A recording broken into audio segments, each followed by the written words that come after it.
پوهنتون څخه اغا محمد نایمي لیک رالېږلی او پوښتنه کوي وایي د قیامت لومړۍ علامه څه شی ده؟ دا ورور ته باید ووایم چې علامات یې د قیامت خو بیخي بیلې دي. عینا وجود مقدس د حضرت رسول خدا جل وعلا صلی الله علیه و آله و صحبه وسلم دا علامه د قیامت چې نبي آخر زمان ورته وایي. حتی یو صحابي دی وهغه ته وایي تمیم الداري دی راغی علیه السلام مبارک ته حکایت کو نقل یې کو قصه یې کول چې موږ داسې په یو سفینه او کښتۍ کې سپاره شوو لاره مو غلطه کړه په دریاب کې باد په مخه کړو یو جزیرې ته یې وروسته مازدیګر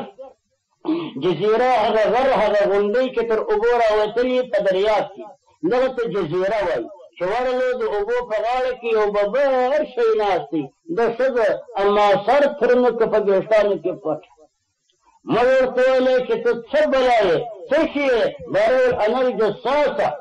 وویل زه هغه جاسوسه یم ورسې و دغه دهلیز ته دهلیز معنا څوک یعنې دالان و دغه ته ورسې معلومات به درته وشي وایي موږ ور منډه کړه چې ورغلو په دغه ځای کې یو سړی تړلی دی په زنځیرانو باندې په لاسو په پښو باندې بارې د موږ پوښتنه وکړه چې تاسو څوک یاست موږ ورته عربي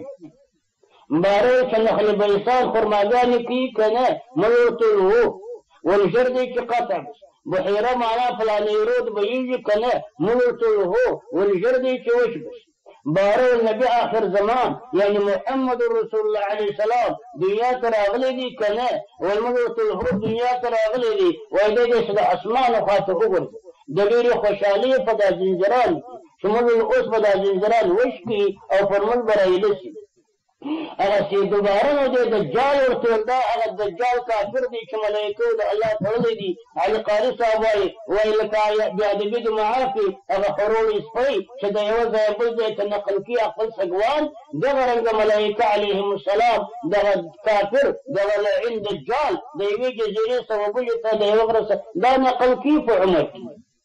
نو وایي انا دجال موږ سوال ځینې وکړي چې ته څوک یې باره زه دجال یم او قریبه ده چې الله به ما ته اجازه کړي و ما به خلاصي پر دنیا باندې به مخ ورځي نو اوله علامه د قیامت حضراتو عینا وجود دی د خیر البشر صلی الله علیه و آله وسلم چې هغه نه بیا موږ ته بیان وکړي اخبار یې وکړي چې دنیا ختمه ده لکه هغه یو سړی چې دا تان څیرې کړي جامه څیرې کړي په آخر کې یو کوچنۍ رشکۍ دغه لا پاتې نوره جامه پرې شوې یوه رشکۍ یې بنده قیامت په دغه زمانه دا پاته دی نو ختم دی دا علامه د قیامت ته نورې علامات یې ډېرې والسلام